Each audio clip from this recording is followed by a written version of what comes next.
नमस्कार दोस्तों। तो कैसे हैं आप सभी।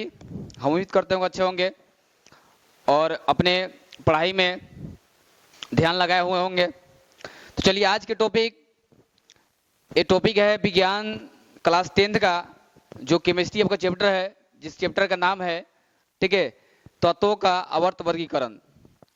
क्योंकि ये चैप्टर उतना ही मतलब महत्वपूर्ण है जितना आप एग्जाम के जैसे आज बहुत सारे तत्व पढ़ते हैं तो तत्व पढ़ते हैं, लेकिन तत्व का आखिर खोज कैसे हुआ है, कैसे कैसे तत्व खोजे गए हैं, फिर उसका किस प्रकार सजाया लोग, ठीक है, ताकि आज हम तत्वों को मतलब सजा करके संग्रहण करके क्या करते हैं हम लोग पढ़ते हैं समझते हैं।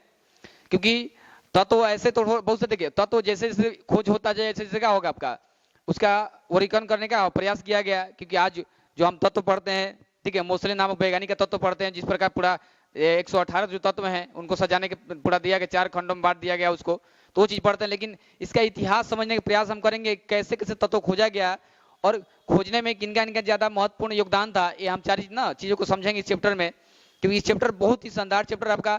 इसमें हम समझे देखो इस चैप्टर में सबसे पहले आपको देना चाहिए था, क्योंकि इस चैप्टर में तत्वों के बारे में जानकारी दिया है। क्योंकि केमिस्ट्री हम जब पढ़ते हैं तो सबसे पहले तत्व पढ़ते हैं, तत्व याद करते हैं, तत्वों के परमाणु संख्या याद करते हैं, बहुत सारी चीजों को हम तत्व संबंधित का याद करते हैं। ताकि इसलिए चैप्टर जब फर्स्ट में होता है ना तो हम चीज पहले पढ़ लेते समझ लेते तत्व कैसे खोज हुआ क्या हुआ।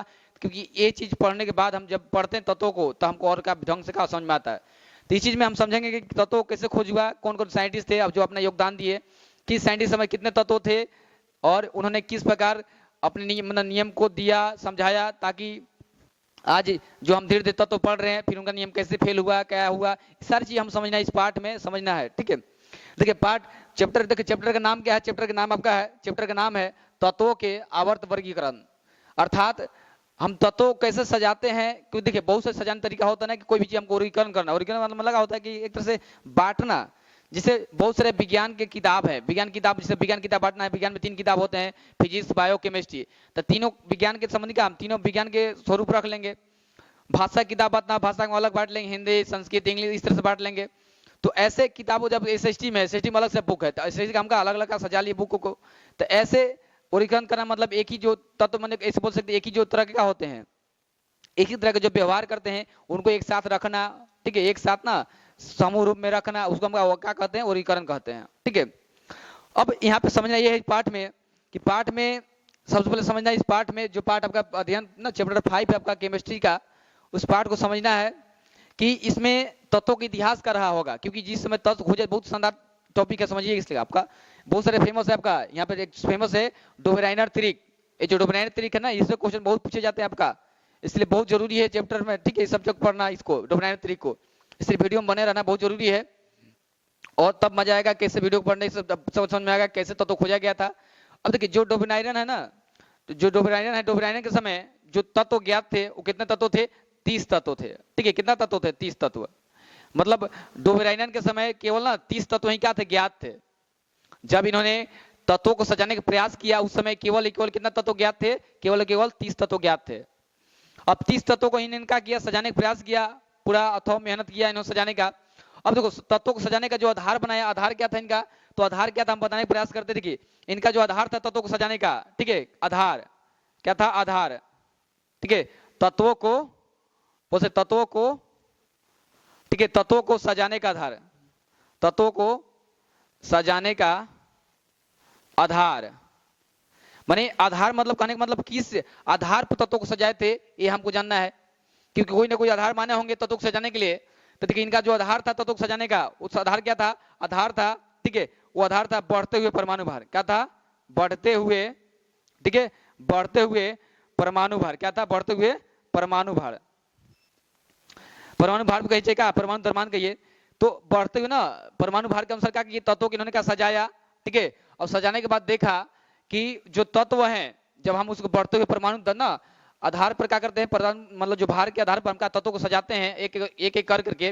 जैसे मान लिया हाइड्रोजन आज हम पढ़ते हैं, हाइड्रोजन के परमाणु भार के 1 होते हैं, ठीक है, फिर उसके बाद हीलियम आता है, हीलियम का 2 होते हैं, मतलब 2 और 4 हो जाते हैं परमाणु भार। तो ऐसे तत्व लिथियम और लिथियम का होते हैं 7 होते हैं। ऐसे जो तत्व बढ़ते जा रहे हैं उनका परमाणु भार वैसे का सजाता का मैंने सजाने का प्रयास किया इन्होंने, और तत्वों को सजाने प्रयास इस ढंग से किया ताकि इन्होंने बताया कि तत्व हम कैसे सजाएंगे कि ताकि क्या होगा, जो तत्व आएगा एक ढंग से क्या बढ़ जाएगा। क्योंकि इन्होंने बताया कि जो तत्वों को ना हम बढ़ते हुए परमाणु भार के अनुसार क्या करते हैं, तत्वों को जब सजाते हैं, ठीक है, तो सजाने पर जो पहला तत्व है, ठीक है, पहला तत्व और जो अंतिम तत्व है, और सजाने पर इन्होंने क्या किया, तीन तीन तत्वों का समूह बनाया। किन तत्वों समूह बनाया, देखो हम लिखे यहाँ पे तीन तीन तत्वों का समूह बनाया, ठीक है। जिस एक तत्व को समूह बना का लिख दिए लिथियम, सोडियम, पोटासियम, कैल्शियम, ठीक है, सर्मेनियम, बेरियम, क्लोरीन, बोरोन और आयोडीन। माने तत्वों को इन्होंने क्या किया, सजाया किससे, त्रिक के रूप में, तीन तीन तत्वों का समूह बनाया इन्होंने। तीन तीन तत्वों का समूह बना करके, और समूह बनाने के बाद, तीन तत्वों का समूह बनाने के बाद क्या किया इन्होंने, बताया कि जो पहला तत्व का और समूह बनाने के बाद कुछ आधार पर सजाए तत्वों को बढ़ते हुए परमाणु भार के आधार पर इन्होंने बताया कि यदि हम तत्वों को तीन तीन समूह बनाते हैं, ठीक है, और बना करके उसको बढ़ते हुए परमाणु भार के अनुसार क्या करते हैं, रखते हैं, तो देखा गया कि जो पहला तत्व है, पहला तत्व जो परमाणु भार है और जो तीसरा तत्व का परमाणु भार है, उन दोनों परमाणु भार के जब एवरेज निकालते हैं, औसत निकालते हैं, तो वो जो आता है वो बीच वाले तत्वों के परमाणु भार के बराबर आता है। अब कैसे आता है देखिए, हम इसको बताने पर ना आपको निकालने का प्रयास करते हैं कैसे निकालना है। मान चलिए आप बताइए, हम निकालना औसत, क्या निकालना हमको निकालना औसत।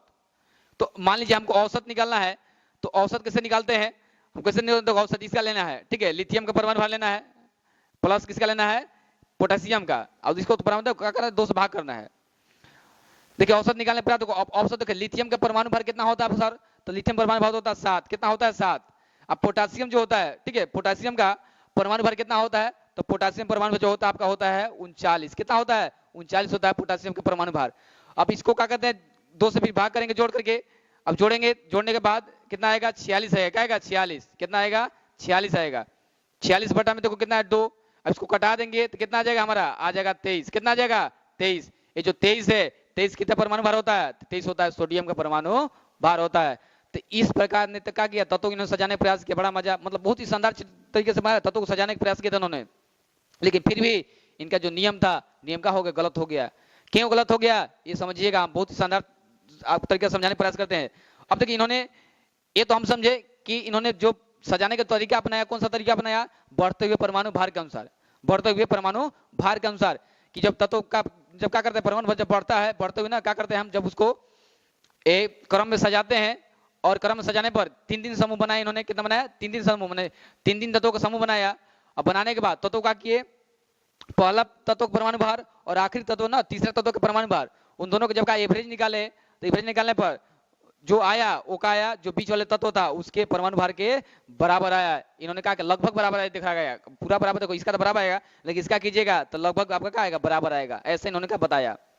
लेकिन ये तो बता दिए कैसे हुआ, लेकिन यहाँ पर ये समझना ये है कि इन्होंने जो तत्व को सजाए केवल क्या होगा, तीन ही त्रिक बना पाए।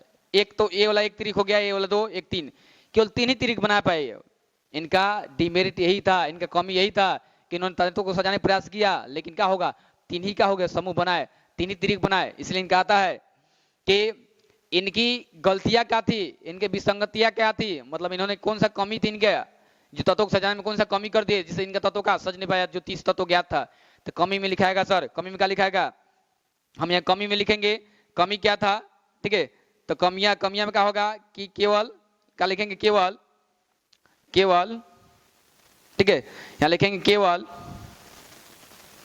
केवल तीन ही त्रिक बनाए, कितना, तीन ही त्रिक, ठीक है, तीन ही त्रिक बनाए।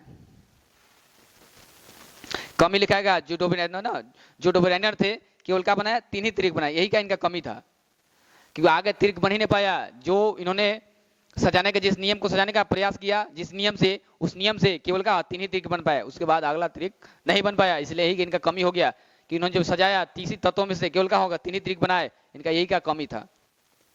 तो आई होप आपको अच्छे से ना इस चीज को कंसेप्ट समझ में आ गया होगा, ठीक है। और समझने पर जब आ गया अच्छे समझ में तो कमेंट जरूर कीजिएगा कि हम समझ में आया है, साथ में वीडियो को लाइक जरूर कीजिएगा। अब यदि हमारे चैनल पर पहली बार आए होंगे, पहली बार चैनल को हम ना पढ़े होंगे, समझे होंगे, तो चैनल को सब्सक्राइब जरूर कीजिएगा, साथ में बेल आइकन है उस घंटा को जरूर दबाइएगा, ताकि इस तरह के वीडियो जब आएगा तो आपको तक सबसे पहले पहुंचेगा, ठीक है। और अपने दोस्तों के साथ वीडियो को शेयर जरूर कीजिएगा।